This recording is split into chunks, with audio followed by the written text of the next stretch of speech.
But you know, he smiles. He's one of the happiest people out there. He's always greeting people. You can always find a person who's going through whatever you dread and is coming out the other end bigger, stronger, more loving. You got him right among yourselves.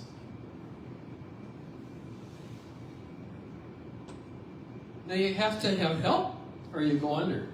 You have to be taking in love and life. I don't think you can do this alone. One of the reasons I like to go to St. Therese, all the things I'm frightened about are sitting right in front of me. The person in the wheelchair, the one who can't have a thought. When I give a homily, they give the homily too. I mean, they're thinking that I'm talking to them and they should be talking loud. And they talk loud like this. You know? And God's teaching me how to love that person. That's Christ. What if I were that person? And the more I can love that person, the more it heals this part of me that wants to be in control and be this. Not in that chair. So, yeah, you're right. And it's good because now you found the place where you have your limits and where you need this big God. You just can't keep going without it. And you need others. And you need to care for yourself or you go under. So the rest of the Beatitudes work because you found the starting place. And the rest are just about getting God inside you. What a good question. Yep. Mine's not a question, but a statement. Once you've been through it, you're able to be more compassionate. Oh, that's you know what it feels like. Yeah. To have to ask for help. That's wonderful. Because that's the best answer. Where have you already had this happen? Then you know it's true. Would you repeat the question? The question was, she said it's not a question, it's a statement. Wherever you've been through this, you have a sense that, hey, this rings true. Where were you through this? But when I go back to, when I was 7 years old, my brother died, John, who was 3. My mother was devastated. He died 5 minutes away from the hospital. It leaves you with a sense, if I would have just done a little bit more, 5 more minutes, he would have died. He would be alive. So my mother just was wiped out. For a year, she lived in her room. She couldn't cook, couldn't do anything. I had to, at 7, become the one that was doing everything for my brother, Dennis. I can look back at that time and say, oh, it was hard to go through, but wow. It really blessed me. Dennis and I got close in a way, because we had to take care of each other. Nobody else was there for us. I've written 23 books with him because we got so connected, we know what each other's thinking. He'd come home from school, and I was the cook, and I'd say to him, I'll bet I know what you want for dinner. And he'd say, yes. And I'd say, you've been thinking about hamburgers. He'd say, how'd you know? Another day it would be something else. We just knew what each other was thinking. And we cared for each other. Before that we fought. That was the beginning of this whole thing that led to 24 books. I wouldn't have had that if I didn't have this other experience at 7. Jesus became big for me. I didn't have a mother. And what I really wanted was a brother who would never die. There's only one way you get that. Jesus is the only one who could be your brother and never die. All the others are going to disappear. And it's still the easiest way for me to relate to Jesus. Isn't shepherd, isn't something else. It's brother. That started then. When I just, everything in me longed for a brother that would always be there and everything. I could go through any gift. It all came out of that time when I just had to find the gift or I couldn't keep going. So what's your beatitude time? Then you know this stuff is real. Where have you been through something and you came out the other end more loving? Then it's not just words. It's a reality. And that's what the religious life is to do. We're countercultural. We live on nothing. We live sharing everything in community. When it's climb the ladder and put yourself first.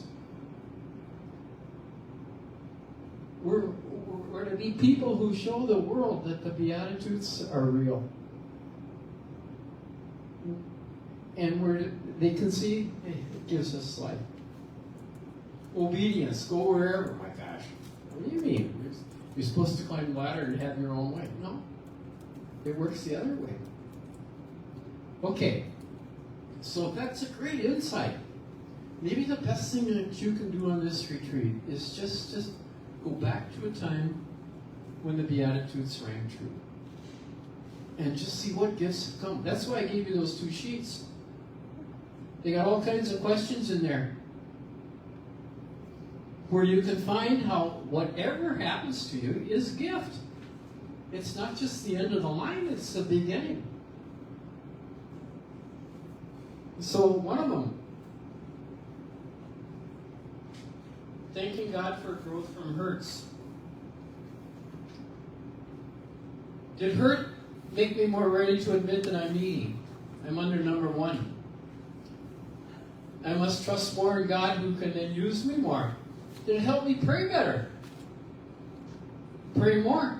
Have I found a more loving God within me when there is chaos outside me? Did my neediness make me deepen friendships? Am I more ready to ask for help and offer it? That person on the highway that has his sign, I know, I want to help him. When powerless, can I let go and let God, and with God grow in all that God empowers me to become?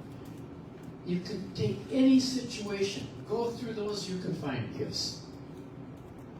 It's an opportunity, not just the end of the line.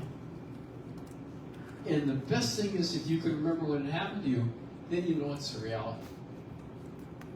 So that's what those questions are for. For those who love God, God works in everything for the good of those who love Him. That's the promise.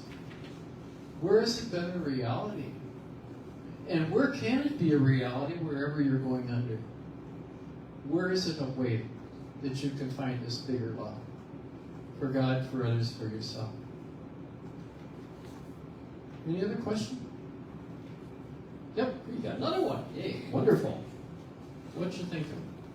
Well, I was wondering, when you see that person on the street or the highway asking for money, they say, oh, you don't give them money because they're either going to spend it on drugs or alcohol. Yeah. Or they're not really poor, they're in a group of men and women that come together with what they make on the streets, and they live in a nice apartment, nice clothes. Yeah. Well, that's good. I know that there are people that abuse that. They use the money for drugs and alcohol. I know that because I know a couple of them that do. Yeah. So I don't give out money. I give out granola bars. Yeah. And I watch to see how hungry the person is. They put it in their pocket, they get nothing else. If they open it up and eat it, whoa, hey, there's the person who's really in need. So I start with that. Okay? Any other question? Okay.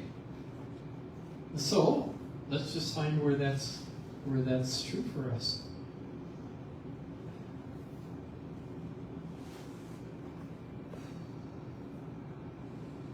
Close your eyes. Sit in your chair as if you're resting in God's arms. Okay. Well, how do you do that? Press against wherever you're touching that chair. And just feel how God holds you.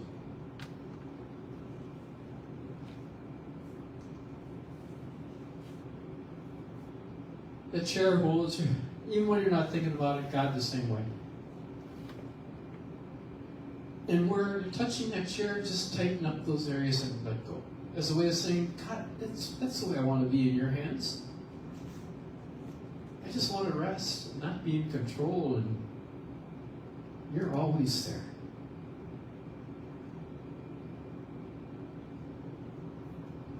And breathe in all that love. That's taking you right to where you are now. You got heartbeat after heartbeat.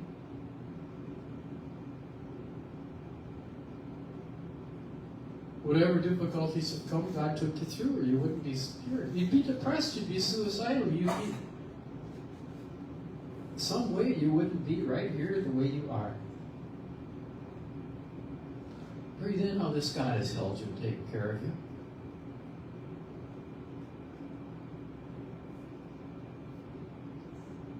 And as you breathe that in, feel that life coming into you. What have you been through that was difficult? But God was there. Took you through it.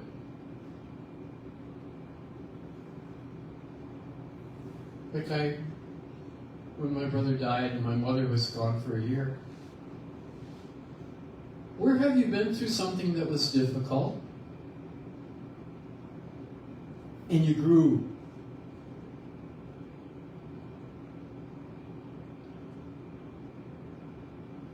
You grew in love.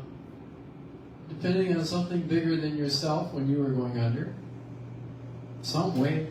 Whether it's connection with nature you got or something. Something connected to help you get life where you needed it.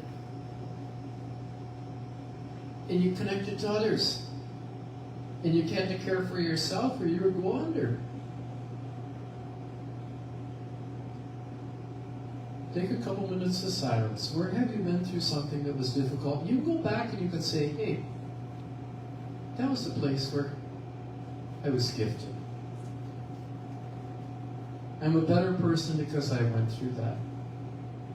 I'm a person with compassion for others who are going through the same thing. A person who depends on God more than I had to before. A person who takes care of myself. I had to do that or I'd just go under. I learned ways of self-care. And just see what God shows you. And if it's hard to find one, think of another person who's gone through something. My mother went through Alzheimer's. I haven't gone through that. But she showed me how to get through that. She had one sentence she could say when she couldn't say anything else. She said, God's will in all things. And she breathed in how God was with her, even if she couldn't remember anything else. I know there's a way to get through that because I saw her go through it. Gratitude for the present moment. So take the next couple minutes of silence. Where have you been through something that was difficult? And you will look back and say, that was the time I was gifted. Thank you, Lord. And if you can't find one, where do you see someone else going through it? St. Teresa's nursing home is full of people like that are smiling, even when they're in wheelchairs, even when they can't have a thought that is understood. Find your beatitude time and breathe in the gifts.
And Jesus, help that to grow in our hearts during this retreat. We can have bigger hearts, trusting you more compassionate hearts, reaching out for those who suffer like that, and ways of caring for ourselves, where we just cut corners, rather than really thanking you for the gift of life and nurturing it, caring for our health.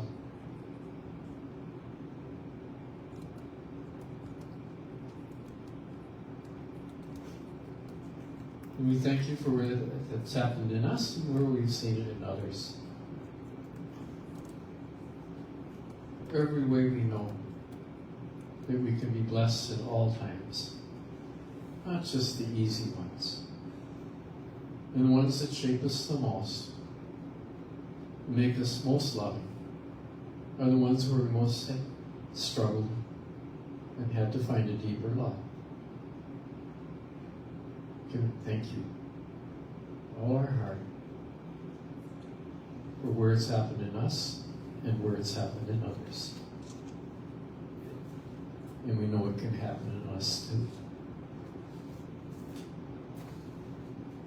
And just close with a song, thanking God for that.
So go forth and thank God for the Beatitude moment that you've lived and those around you have shown you that is a place where you can grow. And we'll see you then this afternoon.